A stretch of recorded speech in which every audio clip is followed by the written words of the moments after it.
Puisque l'approche scientifique ne permet pas de trancher la question, il faut se tourner vers d'autres indices pour trouver la réponse. Le premier signe est en rapport avec la Bible. Pour beaucoup de gens, ce best-seller mondial numéro 1 est juste un livre religieux parmi d'autres. Pourtant, ceux qui prennent la peine de le lire se rendent assez vite compte d'une caractéristique surprenante. Son unité, sa cohérence. Bien que sa rédaction ait demandé 1500 ans, elle nous dévoile un propos cohérent qui s'est construit progressivement au cours des siècles et qui apparaît au final comme un édifice impeccable, majestueux, et qui dépasse totalement ceux qui l'ont construit. Des premières pages au dernier mot, elle est centrée autour d'un même sujet, la connaissance de Dieu, le Messie et le plan du salut divin pour l'humanité. Pour celui qui ne connaît rien à la Bible, cette affirmation peut paraître un peu fumeuse. Pour lui, c'est juste des mots, des concepts abstraits, de la spiritualité, sans rapport avec le monde réel.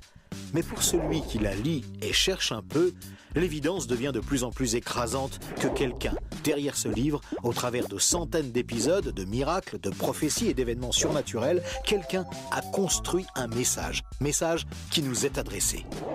Par exemple, Moïse expose clairement la base de la relation avec Dieu et annonce la venue du Messie. 5 siècles plus tard, David, parmi d'autres, prophétise les détails de la crucifixion tout en engendrant les ancêtres de Jésus. 300 ans plus tard, c'est l'œuvre monumentale d'Ésaïe qui complète de façon saisissante le portrait du Messie, annonce son sacrifice, sa résurrection et la future restauration mondiale. Et c'est comme cela tout au long des 66 livres de la Bible, avec des centaines de détails et révélations surnaturelles. Et cela pose une vraie question. Comment cette quarantaine d'auteurs tellement différents, Moïse, David, Salomon, Ésaïe, Daniel ou Jésus, qui a accompli des dizaines de prophéties par le seul fait d'exister, comment peuvent-ils parler d'une seule voix et aborder chacun une facette du même message ? Sans se connaître, ils se confirment mutuellement et construisent le même tableau, un seul tableau immense et qui les dépasse totalement. C'est complètement incompréhensible et impossible à réaliser. Ils ont été chefs d'État, bergers, prophètes ou apôtres. Ils ne se sont jamais connus, ont vécu à des siècles d'écart et sont pourtant en parfaite unité, centrés exactement autour du même sujet. Impossible, n'est-ce pas ? Et c'est un cas totalement unique. Ni le Coran, qui ne s'appuie que sur un seul homme, sans antécédent, ni aucune confirmation postérieure, ni les écrits hindous, truffés de récits légendaires, ni aucun texte religieux de l'Antiquité n'a ce caractère unique. La Bible seule comporte cette sorte de filigrane attestant de sa véritable origine. Le second signe est lui aussi au cœur des passions les plus extrêmes. Il s'agit du peuple juif.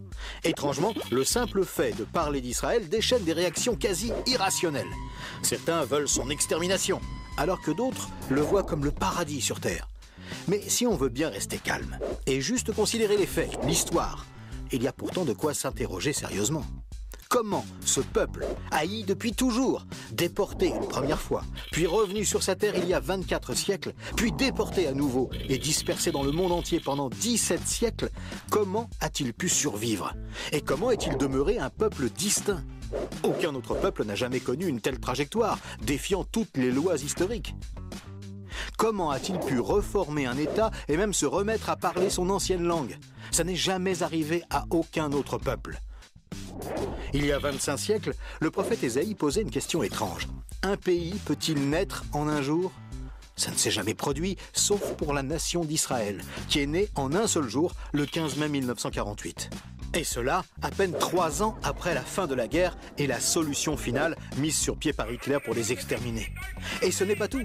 Le lendemain, Israël était attaqué par les armées de 4 pays arabes, supérieurs en nombre et en armement, et il a pourtant gagné la guerre. Des soldats ont même raconté avoir assisté à des interventions surnaturelles. Étrange, non ? Par la suite, malgré le rideau de fer, des milliers ont émigré de l'ex-URSS, accomplissant une antique prophétie qui mentionnait le retour des Juifs depuis le pays du Nord.